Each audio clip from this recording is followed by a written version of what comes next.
Hi guys, this video will be sponsored by MyMote e-shopping. இதில் வந்து பார்த்திங்கன்னா நமக்கு வீட்டுக்கு தேவையான எல்லா ப்ராடக்ட்ஸுமே வந்துட்டு இருக்குது. டிஷ்வாஷராக இருக்கட்டும், க்ளீனராக இருக்கட்டும், இல்லை வந்து மேக்கப் கிட்ஸாக இருக்கட்டும், ஸ்டேஷ்னரி ஐட்டம்ஸாக இருக்கட்டும், லிக்விட்ஸாக இருக்கட்டும், உங்களுக்கு என்னெல்லாம் தேவைன்னு நினைக்கிறீங்களோ எல்லாமே நம்மக்கிட்ட வந்துட்டு அவைலபிளாக இருக்குது MyMote e-shoppingல. இதில் வந்து பார்த்திங்கன்னா கெட்டில்ஸ் ஆல்சோ வந்துட்டு இருக்குது. ஷாம்பு வேணுமா ஷாம்பு, உங்களுக்கு என்னெல்லாம் வேணுமோ அது எல்லாமே வந்து அவைலபிளாக இருக்குது. நம்ம வந்து குக்கிங்க்கு யூஸ் பண்ணுற மசாலாஸ் எல்லாமே வந்துட்டு ஆஃபரோடு கொடுத்துட்ருக்காங்க. இதில் பாருங்கள், house hold and grocery products எல்லாமே 30% கிட்ட ஆஃபர்ஸ் வந்து இருக்குது. அது மட்டும் இல்லாமல் ஸ்நாக்ஸ் ஐட்டம்ஸும் வந்துட்டு நமக்கு இங்கே அவைலபிளாக இருக்குது. உங்களுக்கும் இந்த ப்ராடக்ட்ஸ் எல்லாம் வேணும் அப்படின்னு நினச்சிங்கன்னா நான் டிஸ்கிரிப்ஷனில் லிங்க் இருக்குது, போய் செக் பண்ணி பாருங்கள். அதுக்கு முன்னாடி நம்ம வீடியோ எப்படி இருக்குன்னு பார்க்கலாம். இன்றைக்கி சண்டே ஸ்பெஷல் மட்டன் கிரேவி எப்படி செய்யுதுன்னு பார்க்கலாமா? அதுக்கு ஃபஸ்ட்டு ஒரு கடாய் எடுத்துக்கோங்க. மட்டன் கிரேவிக்கு தேவையான மசாலாஸ் வந்து ரெடி பண்ணிக்கலாம். அதுக்கு கொஞ்சமாக வந்து ஆயில் ஊற்றிக்கோங்க. சின்ன வெங்காயமும் பெரிய வெங்காயமும் வந்துட்டு நான் வந்து உரித்து வச்சுருக்கேன். சின்ன வெங்காயம் வந்துட்டு ஒரு 10லேருந்து 20, பெரிய வெங்காயம் வந்து ஒரு 2 வந்து ஸ்லைஸாக கட் பண்ணி வச்சுருக்கேன். அது நல்லா வந்து வதக்கிக்கோங்க. நல்லா அந்த வெங்காயத்தோட பச்சை வாசனை போகிற அளவுக்கு நல்லா வதக்கணும். அப்படியே வதக்கிட்டே இருக்கும்போது நம்ம வந்துட்டு ஒரு 3 கொத்து கருவேப்பிலை வந்து போட்டுக்கலாம்.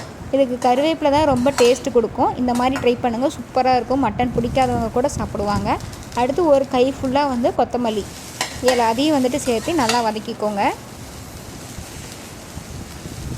நல்லா கலந்து விடுங்க. அந்த எண்ணெய் வந்து கம்மியாக தான் ஊற்றிருக்கோம், அதனால் அந்த எண்ணெயிலேயே வந்து வதக்கிக்கிட்டே இருக்கணும். சிம்மில் இருக்கணும், இல்லைன்னா வந்து தீஞ்சு போயிடும்.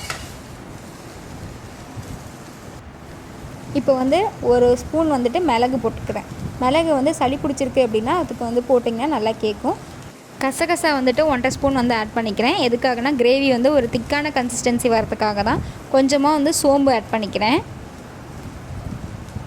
அடுத்து கொஞ்சமாக சீரகம், இதெல்லாம் வந்து சேர்த்து நல்லா வதக்கி விடுங்க.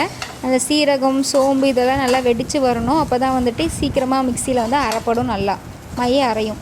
அதுக்காக தான். அதுக்கப்புறம் ஒரு 5லேருந்து ஒரு 6 பல் பூண்டு வந்து நம்ம சேர்த்துக்கலாம். தோல் உரிக்காமல் தான் போட்டிருக்கேன். தோல் உரிக்காமல் போட்டிங்கனாலும் நல்லா தான் இருக்கும், டேஸ்ட்டாக தான் இருக்கும். அடுத்து ஒரு 3 துண்டு வந்து இஞ்சி போட்டுக்கிறேன். இது எல்லாமே வந்துட்டு நல்லா மிக்ஸ் பண்ணி விடுங்க. பூண்டு இஞ்சி வந்து தோல் உரிக்காமலே போடலாம். நல்லா வாஷ் பண்ணிவிட்டு அதுக்கப்புறம் போடுங்க. ஒரு பட்டை, ஒரு ஏலக்காய், 3 கிராம்பு வந்து சேர்த்துக்கிறேன். இது எல்லாத்தையும் போட்டுட்டு நல்லா கலந்து விடுங்க. இதுதான் வந்துட்டு நமக்கு அந்த கிரேவி கன்சிஸ்டன்சி கொடுக்கறதுக்காக நம்ம இது எல்லாமே சேர்த்து அரைக்கிறோம். கொஞ்சமாக வந்து தேங்காய் வந்து ஆட் பண்ணிக்கிறோம். ஒரு அரை மூடி வந்து ஆட் பண்ணிக்கோங்க. ஃப்ரெஷ்ஷாக பொரிச்ச தேங்காய் இருந்தால் நல்லா டேஸ்ட்டாக இருக்கும். எல்லாம் வந்துட்டு கலந்து விட்டுக்கோங்க. அடுப்பை ஆஃப் பண்ணிடுங்க. இதை ஆற வச்சு நம்ம அரைச்சிட்டு வந்துடலாம். இப்போ அடுப்பை ஆன் பண்ணி ஒரு குக்கர் வச்சுக்கோங்க. குக்கரில் எதுக்காக வைக்கிறோன்னா ஆட்டுக்கறி வந்து வேக லேட் ஆகும். குக்கரில் வச்சா சீக்கிரமாக விசில் விட்டு வெந்துடும், அதுக்காக தான். குக்கர் நல்லா காயட்டும். காய்ஞ்சதுக்கப்புறம் எண்ணெய் வந்து ஊற்றிக்கோங்க. ஒரு 2 டேபிள் ஸ்பூன் ஆயில் வந்து ஊற்றிக்கோங்க, போதுமானது. ஏன்னு பார்த்திங்கன்னா மட்டனில் வந்து கொழுப்பு இருக்கும், அது வந்து கரைஞ்சி அதுவே எண்ணெயாக வரும், அதுக்காக தான். ஒரு பெரிய வெங்காயத்தை வந்து ஸ்லைஸாக கட் பண்ணியிருக்கேன். 1 போதும். ஏன்னா நம்ம ஆல்ரெடி வணக்கும் போதே மசாலாவுக்கு நிறையா ஆனியன் வந்து போட்டு அரைச்சிருக்கோம், அதனால் 1 போதும். இந்த வெங்காயத்தை நல்லா வதக்கி விடுங்க. வெங்காயம் வணங்கின பிறகு கொஞ்சமாக வந்து கருவேப்பிலை போட்டுக்கலாம். அடுத்து ஒரு 4 பச்சை மிளகாய், இது எல்லாத்தையும் போட்டு நல்லா எண்ணெயிலே வதக்குங்க. பச்சை மிளகாய் அந்த வெடிக்கிற ஸ்டேஜ் வரும் பார்த்திங்கன்னா, அது வரைக்கும் வதக்கி விடுங்க. ஓகே, இப்போ வணங்கிருச்சு. இப்போ வந்து தக்காளி வந்து 1 சேர்த்துக்கிறேன். தக்காளியும் போட்டு நல்லா வதக்கி விடுங்க. நம்ம சிக்கனுக்கு மேக்ஸிமம் தக்காளி போட மாட்டோம், ஆனால் மட்டனுக்கு போட்டால் நல்லாயிருக்கும், அதுக்காக தான் நம்ம தக்காளி போட்டுறோம். அதையும் போட்டுட்டு நல்லா கலந்து விடுங்க. தக்காளி நல்லா குழஞ்சி வரட்டும், அது வரைக்கும் சிம்லேயே வச்சு வதக்குங்க. ஓகே, தக்காளி வந்து குழஞ்சி வந்துருச்சு. இப்போ நம்ம அரைச்ச பேஸ்ட்டை வந்து இதுக்குள்ளே ஆட் பண்ணிக்கிறோம்.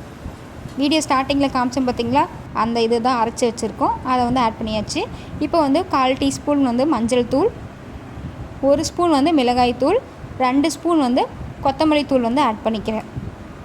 இந்த மசாலாஸ்லேயே எல்லாமே வந்துட்டு வதக்கி விடுங்க. நல்லா வதக்குங்க. அந்த மசாலா வந்து நல்லா எண்ணெய் பிரிஞ்சு வரணும், அந்த அளவுக்கு வந்து வதக்குங்க. நல்லா கலந்து விட்டுட்டே இருங்க, இல்லைனா அடி பிடிக்க ஆரம்பிச்சிடும். நம்ம தண்ணி எதுவுமே ஊற்ற கிடையாது, அதனால் அடி பிடிக்கும். நல்லா வதக்கிக்கிட்டே இருங்க. கல்லுப்பு வந்துட்டு 2 டேபிள் ஸ்பூன் வந்து ஆட் பண்ணிக்கிறேன். கல்லுப்பு எதனால் போடுறோம் அப்படின்னா, இதில் தண்ணி எதுவும் ஊற்றாதனால அடி பிடிக்கும் சீக்கிரமாக. கல்லுப்பு போட்டோம்னா கொஞ்சம் அடி பிடிக்காமல் இருக்கும், அதுக்காக தான் வந்து கல்லுப்பு ஆட் பண்ணுறோம். மசாலாஸ் எல்லாம் நல்லா வெந்துருச்சு. இப்போ வந்துட்டு மட்டனை வந்து உள்ளே ஆட் பண்ணிக்கலாம். ஆட் பண்ணிவிட்டு நல்லா கலந்து விடுங்க. இப்போ வந்து தண்ணி எதுவுமே ஊற்றக்கூடாது. மட்டன்லேயே லைட்டாக வந்து தண்ணி விடும். அது வரைக்கும் அந்த மசாலாஸ்லேயே நல்லா வந்து கிண்டிடுங்க. நல்லா அந்த மசாலா வந்து அதில் கோட் ஆகணும், அப்படியே உள்ளே அந்த எசன்ஸ் இறங்கணும். அது வரைக்கும் நல்லா கலந்து விடுங்க. பாருங்கள், இந்த அளவுக்கு கலந்து விட்ட பிறகு நல்லா கலந்து விட்ட பிறகு நம்ம தண்ணி வந்து கொஞ்சம் சேர்த்துக்கலாம். நம்ம மிக்ஸியை அரைச்சிருப்போம் பார்த்திங்களா, அதே வந்து அலசி நான் வந்து ஒரு பாத்திரத்தில் எடுத்து வச்சுருக்கேன். அதை வந்து சேர்த்துக்கோங்க. சேர்த்திட்டு நல்லா கலந்து விடுங்க. ஓகே, இப்போ கலந்து விட்ட பிறகு மசாலா வந்து ஆட் பண்ணிக்கலாம். கொஞ்சமாக மஞ்சத்தூள், கொஞ்சமாக கறி மசால் வந்து நான் சேர்த்துக்கிறேன். கறி மசால் வந்து ஒரு 2லேருந்து 3 டேபிள் ஸ்பூன் வந்து சேர்த்துக்கலாம். போட்டு நல்லா மிக்ஸ் பண்ணி விடுங்க. கறி முழுகிற அளவுக்கு தண்ணி ஊற்றுனீங்கன்னா போதும். அப்போ தான் கிரேவி வந்து கொஞ்சம் திக்காக கன்சிஸ்டன்சியாக கிடைக்கும். அதுக்காக தான். பாருங்கள், கலந்து விட்ட பிறகு இப்போ கொஞ்சம் கொஞ்சமாக சைடில் வந்துட்டு கொதிக்க ஆரம்பிக்குது. இப்போ வந்துட்டு நம்ம கொத்தமல்லி இலையை வந்து கிள்ளி போட்டுக்கலாம் உள்ள. அவ்வளோதான். நம்ம வந்து மூடி போட்டு ஒரு 5 விசில் வந்து விட்டு எடுத்துக்கலாம். அவ்வளோதான், விசில் அடங்கிடுச்சு. இப்போ ஓப்பன் பண்ணி பார்க்கலாம். பாருங்கள், எந்த அளவுக்கு ரொம்ப கன்சிஸ்டன்சியாக கிரேவி வந்து ரெடி ஆகிடுச்சின்னு. ஆவி பறக்க பறக்க ரொம்ப டேஸ்ட்டான மட்டன் கிரேவி ரெடி ஆகிடுச்சு. சூப்பராக ரெடி ஆகிடுச்சு. நல்லா சாஃப்டாக வந்திருக்கு. ட்ரை பண்ணி பாருங்கள். தேங்க்யூ.